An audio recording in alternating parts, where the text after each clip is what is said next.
السلام علیکم عزیز طلباء، آج ہم جو سبق پڑھیں گے وہ 8ویں کلاس یعنی کلاس 8 کا سبق نمبر 2 ہے۔ یہ ایک نعت ہے جس کو مشہور شاعر جناب ساغر صدیقی صاحب نے تحریر فرمایا۔ تو میں یہ نعت آپ کے سامنے پڑھتا ہوں تاکہ آپ اس نعت کے جو الفاظ ہیں ان کے تلفظ کو صحیح طرح سمجھ سکیں۔ تو جناب شروع کرتے ہیں۔ بزم کونین سجانے کے لیے آپ آئے، بزم کونین سجانے کے لیے آپ آئے، شمع توحید جلانے کے لیے آپ آئے،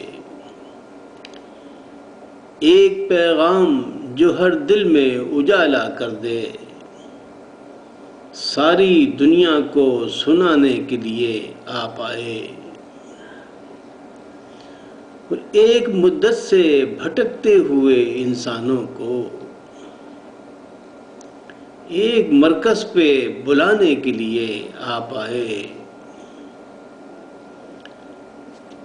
اور ناخدا بن کے امبڑتے ہوئے طوفانوں میں، ناخدا بن کے امبڑتے ہوئے طوفانوں میں کشتیاں پار لگانے کے لیے آپ آئے، اور قافلے والے بھٹک جائیں نہ منزل سے کہیں، دور تک راہ دکھانے کے لیے آپ آئے، اور چشم بیدار کو اسرار خدائی بخشے، چشم بیدار کو اسرار خدائی بخشے، اور سونے والوں کو جگانے کے لیے آپ آئے۔ اب جناب ہم چلتے ہیں مشق کی جانب۔ سوال نمبر 1۔ سوال نمبر 1 میں پوچھا گیا ہے کہ نعت کے مطابق درج ذیل سوالات کے مختصر جوابات لکھیں۔ اس میں جو جز الف ہے اس میں پوچھا گیا ہے کہ شمع توحید جلانے سے شاعر کی کیا مراد ہے؟ تو اس کا جواب کچھ یوں ہے کہ شمع توحید جلانے سے شاعر کی مراد ہے کہ آپ نے انسانوں کو اللہ کی وحدانیت کی تعلیم دی۔ جز بے، نبی کریم صلی اللہ علیہ وآلہ وسلم کون سا پیغام سنانے کے لیے آئے؟ تو جواب اس کا ہے کہ نبی کریم صلی اللہ علیہ وسلم ایک ایسا پیغام سنانے کے لیے آئے کہ جس سے دلوں کی تاریکی دور ہو گئی اور لوگوں کے دل توحید کی روشنی سے منور ہو گئے۔ اب سوال نمبر جز جیم کہ حضرت محمد صلی اللہ علیہ وآلہ وسلم کون سی بزم سجانے کے لیے آئے؟ تو آپ نے نعت سن لی ہے، بلکہ آپ اپنی کتابیں سامنے رکھ کے بیٹھیے، آپ نے نعت پڑھی ہوگی۔ اس کا جواب ہے کہ حضرت محمد صلی اللہ علیہ وآلہ وسلم بزم کونین سجانے کے لیے آئے۔ اب جواب اس کا جز دال ہے کہ آخری شعر میں سونے والوں کو جگانا کے الفاظ استعمال ہوئے ہیں، اس کا کیا مطلب ہے؟ تو جواب اس کا یہ ہے کہ سونے والوں کو جگانا کے الفاظ کا مطلب ہے کہ لوگ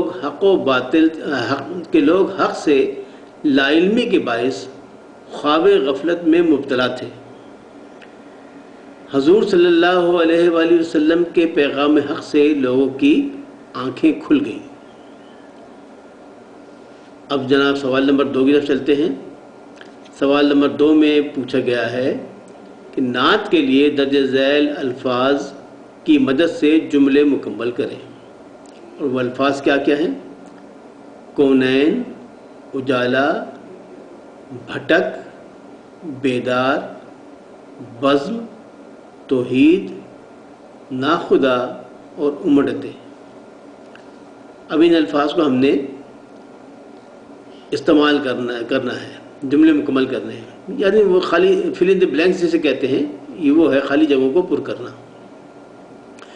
تو جناب پہلا جو انہوں نے جملہ لکھا ہے فل ان دی بلینکس، وہ ہے کہ طوفانوں میں گھیرے ہوئے انسانوں کی کشتی کے ڈیش ہمارے پیارے نبی صلی اللہ علیہ وآلہ وسلم کو کہا گیا ہے۔ تو وہ ڈیش میں آپ نے کیا لکھنا ہے؟ ناخدا، ناخدا کہا گیا ہے، ناخدا ہمارے پیارے نبی کو کہا گیا ہے۔ نمبر 2، جہالت کی تاریکی میں نبی کریم صلی اللہ علیہ وآلہ وسلم کی تعلیمات علم کا ڈیش بن کر آئیں۔ اس ڈیش میں آپ نے کیا لکھنا ہے؟ اجالا بن کر آئیں، اجالا، اجالا لکھیے۔ نمبر 3، بتوں کی پوجا کرنے والوں کے سامنے ہمارے پیارے نبی صلی اللہ علیہ وآلہ وسلم نے شمع ڈیش جلائی۔ تو اس ڈیش میں آپ نے کیا لکھنا ہے؟ توحید۔ تو بن جائے گا کہ پیارے نبی نے صلی اللہ علیہ وسلم نے شمع توحید جلائی۔ نمبر 4، نعت میں محفل کا مترادف ڈیش لکھا گیا ہے۔ تو اس ڈیش میں آپ نے کیا لکھنا ہے؟ اس ڈیش میں آپ نے لکھنا ہے بزم۔ بزم کے معنی بھی محفل کے ہوتے ہیں، تو بزم کا مترادف کیا ہے؟ نعت کا مترادف بزم۔ تو آپ اس فل ان دی بلینکس ہے اس میں آپ لفظ لکھیے بزم۔ اگلا لفظ ہے کہ نعت میں دنیا و آخرت یا دونوں جہانوں کے لیے لفظ ڈیش بتایا گیا ہے۔ تو اس ڈیش میں آپ نے کیا لکھنا ہے؟ کونین۔ کونین دونوں جہانوں کو کہتے ہیں، دنیا و آخرت کو ملا کر کونین کہتے ہیں، تو آپ نے یہاں لکھنا ہے کونین۔ اگلا ہے فقرہ کہ اسلامی تعلیمات سے فیضیاب ہونے کے لیے ہر مسلمان کی چشم ڈیش تیار رہتی ہے۔ تو اس ڈیش میں آپ نے کیا لکھنا ہے؟ بیدار۔ بیدار کیا لفظ بن جائے گا؟ ہر مسلمان کی چشمیں بیدار تیار رہتی ہے۔ اگلا فقرہ ہے ہم درست راہ سے بھٹک جائیں تو نبی صلی اللہ علیہ وآلہ وسلم کی تعلیمات سے رہنمائی حاصل کرتے ہیں۔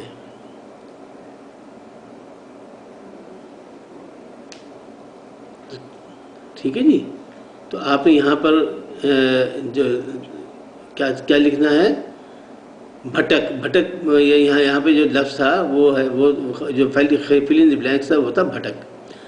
ہم درست راہ سے ڈیش جائیں تو نبی صلی اللہ علیہ وسلم کی تعلیمات سے رہنمائی حاصل کرتے ہیں۔ اس ڈیش میں کیا لکھنا ہے آپ نے؟ بھٹک۔ اگلا ہے کہ جہالت کے دور میں مشکلات کے طوفان ڈیش ہوتے آتے تھے۔ تو جہالت کے دور میں مشکلات کے طوفان ہوئے آتے تھے، تو ہوئے آتے تھے اس میں ڈیش میں آپ نے کیا لکھنا ہے؟ امنڈتے۔ تو فقرہ بن جائے گا جہالت کے دور میں مشکلات کے طوفان امنڈتے ہوئے آتے تھے۔ اب اس سوال کا اس کا بے ہے، بے میں بھی وہی خالی جگہ پر کرنا ہے کہ بے میں لکھنا ہے کہ دیے گئے الفاظ میں سے مناسب لفظ کا انتخاب کر کے خالی جگہ پر کریں۔ یہ اس میں چوائسز دیے ہیں، دو چوائسز دی ہیں، دو تین۔ تو اب ہم نے وہ لکھنا ہے۔ تو جب اس بے سوال کا جو جز 1 ہے وہ اس میں پوچھا گیا ہے کہ اللہ تعالیٰ کی وحدانیت کے پیغام اور ڈیش ایک ہی مفہوم واضح کرتے ہیں۔ تو جو چوائسز ہیں وہ ہیں شمع توحید، شمع ہدایت۔ جو مناسب لفظ ہے وہ ہے شمع توحید۔ نمبر 2، بزم کونین سے مراد ڈیش کی زندگی ہے۔ اس ڈیش میں آپ نے کیا لکھنا ہے؟ دنیا و آخرت۔ دنیا و آخرت کی زندگی ہے۔ نمبر 3، ایک پیغام سے شاعر کی مراد ہے ڈیش۔ چوائسز کیا ہیں؟ قرآنی تعلیمات، صرف ایک بات۔ تو یہاں آپ نے کیا لکھنا ہے؟ یہاں پہ لکھنا ہے قرآنی تعلیمات۔ تو فقرہ بن جائے گا ایک پیغام سے شاعر کی مراد ہے قرآنی تعلیمات۔ سوال نمبر 3، نعت کے مطابق مناسب لفظ کی مدد سے مصرع مکمل کریں۔ وہ مصرع کیا ہے جس میں گیپ دیا ہوا ہے، جس میں وہ جگہ خالی جگہ ہے؟ الف، شمع ڈیش جلانے کے لیے آپ آئے۔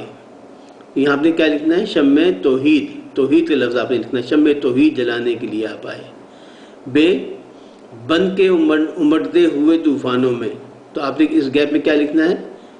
نا خدا، فقرہ بن جائے گا نا خدا بن کے امڑتے ہوئے طوفانوں میں۔ جیم ہے، دور تک ڈیش دکھانے کے لیے آپ آئے۔ یہاں آپ نے کیا لکھنا ہے؟ راہ، دور تک راہ دکھانے کے لیے آپ آئے۔ اگلا ہے دال، اس میں لکھا ہے ایک ڈیش جو ہر دل میں اجالا کر دے، تو اس ڈیش میں آپ نے کیا لکھنا ہے؟ ایک پیغام جو ہر دل میں اجالا کر دے۔ اگلا ہے ہے، اس میں لکھا ہے قافلے والے بھٹک جائیں نہ ڈیش سے کہیں۔ اس میں آپ نے کیا لکھنا ہے؟ اس میں آپ نے لکھنا ہے منزل، قافلے والے بھٹک جائیں نہ منزل سے کہیں۔ سوال نمبر 4، اس میں الفاظ لکھے ہیں، واحد لکھے ہیں، ان کی جمع لکھنی ہے۔ تو جو الفاظ ہیں وہ ہیں کشتی، منزل، طوفان، قافلہ، مرکز۔ تو جواب ہے کشتی کی جمع کشتیاں، منزل کی جمع منازل، منازل، طوفان کی جمع طوفانوں، قافلے کی جمع قافلہ، قافلے کی جمع ہے قافلے، قافلے، اور مرکز کی جمع ہے مراکز، مراکز، مراکز۔ اب سوال نمبر 5، درج ذیل الفاظ کو اپنے جملوں میں اس طرح استعمال کریں کہ ان کا مفہوم واضح ہو جائے۔ الفاظ ہیں توحید، قافلہ، پیغام، مدت، منزل۔ تو جواب میں آپ لکھیں گے توحید کا جو جملہ ہے وہ کچھ یوں ہوگا کہ اللہ کے سوا کسی کو کائنات کا مالک نہ ماننا توحید ہے۔ اللہ کے سوا کسی کو کائنات کا مالک نہ ماننا توحید ہے۔ قافلہ، قافلے کی جمع ہے قافلہ، زمانہ قدیم میں تجارت قافلوں کی صورت میں ہوتی تھی۔ اگلا لفظ ہے پیغام، پیغام کو جملہ ہے گھوڑوں اور اونٹ سواروں کے ذریعے پیغام رسانی ہوتی تھی۔ اگلا لفظ ہے مدت، مدت کا جملہ کچھ یوں ہے مدت ہوئی ماموں سے ملاقات نہیں ہوئی، مدت ہوئی ماموں سے ملاقات نہیں ہوئی، تو یہ جملہ بن گیا۔ اگلا لفظ ہے منزل، تو منزل کے لیے آسان جملہ ہے اس بلڈنگ کی پہلی منزل پر میں رہتا ہوں۔ اب سوال نمبر 6، درج ذیل الفاظ میں سے مذکر اور مؤنث الگ الگ لکھیں۔ الفاظ کیا ہیں؟ پیغام، مرکز، شمع، بزم، قافلہ، منزل۔ تو جواب میں کیا ہے؟ آپ لکھیے پہلے مذکر، مذکر کون کون سے الفاظ ہیں؟ پیغام، مرکز، قافلہ۔ مؤنث کون کون سے الفاظ ہیں؟ شمع، بزم اور منزل۔ سوال نمبر 7، اس نعت کا خلاصہ اپنے الفاظ میں تحریر کریں۔ تو جو میں نے جو لکھا ہے وہ آپ اس کو سن لیجئے، آپ اپنی طرف سے بھی لکھ سکتے ہیں اگر آپ زیادہ اچھا خلاصہ تحریر کر سکتے ہیں، کوئی حرج کی بات نہیں، لیکن بہرحال میں نے آپ کی آسانی کے لیے، آپ کی سہولت کے لیے خلاصہ سے تحریر کر دیا ہے۔ وہ خلاصہ یوں ہے کہ اس نعت کا خلاصہ یہ ہے کہ آن حضرت صلی اللہ علیہ وآلہ وسلم کی آمد سے پہلے دنیا انتہائی غیر مہذب تھی اور گونا گوں برائیوں اور غلط رسوم و رواج میں جکڑی ہوئی تھی۔ ایسے حالات میں آ کر آپ نے انسانوں کو اللہ تعالیٰ کے بتائے ہوئے رستے سے روشناس کرایا، اور اس طرح اہل دنیا اخلاق، شائستگی اور علم و ہنر سے آشنا ہو کر ترقی اور امن و امان کی نئی منزلوں کی جانب گامزن ہو گئے۔ سوال نمبر 8، نیچے دیے گئے الفاظ کے متضاد الفاظ سے ملائیں۔ تو جو الفاظ لکھے تھے ہم نے ان کو ملا دیا ہے۔ اب اجالے کا جو متضاد ہے وہ ہے اندھیرا۔ جلانا اس کا متضاد ہے بجھانا، دور دور کا متضاد ہے نزدیک، سونا سونے کا متضاد ہے جاگنا، توحید توحید کا متضاد ہے شرک، دنیا دنیا کا متضاد ہے آخرت۔ سوال نمبر 9، اعراب کی مدد سے تلفظ واضح کریں۔ اب وہ زیر زبر پیش لگانے ہیں، وہ آپ اپنی کتابوں میں دیکھ کر لگا لیجئے، نہیں تو ورنہ تو جب میں آپ نوٹس بھیجوں گا تو ان نوٹس میں یہ میں نے تحریر کر دیے ہیں۔ سوال نمبر 10، نعت کے درج ذیل شعر میں مرکز سے شاعر کی کیا مراد ہے؟ تو شعر کیا ہے؟ شعر ہے ایک مدت سے بھٹکتے ہوئے انسانوں کو ایک مرکز پہ بلانے کے لیے آپ آئے۔ تو مرکز سے مراد کیا ہے؟ اس کا جواب یہ ہے کہ اس شعر میں مرکز سے شاعر کی مراد ہے دین اسلام۔ دین اسلام ایک ایسا مرکز تھا جس میں سب لوگ جب لوگ دین اسلام میں داخل ہو گئے تو وہ فلاح پا گئے۔ تو وطن عزیز طلباء، آج کا یہ سبق یہاں ختم ہوتا ہے۔ میں آپ سے دہانی طور پر عرض کرتا ہوں کہ آپ اس چینل کو سبسکرائب کر لیں اور بیل آئیکن کو دبا کر آل کو سلیکٹ کر لیں، تاکہ آپ کو تمام ویڈیوز جیسے جیسے میں لوڈ کرتا جاؤں گا ویسے آپ کو فوری اس کی اطلاع ہو جائے اور آپ اپنی اسٹڈیز اپنی ٹیوشن جاری رکھیں۔ اپنے دیگر ساتھیوں کو بھی اس کے بارے میں بتائیے تاکہ زیادہ سے زیادہ بچے، زیادہ سے زیادہ طلباء اس سے استفادہ حاصل کر سکیں۔ اللہ آپ کا حامی و ناصر ہو۔ السلام علیکم ورحمۃ اللہ۔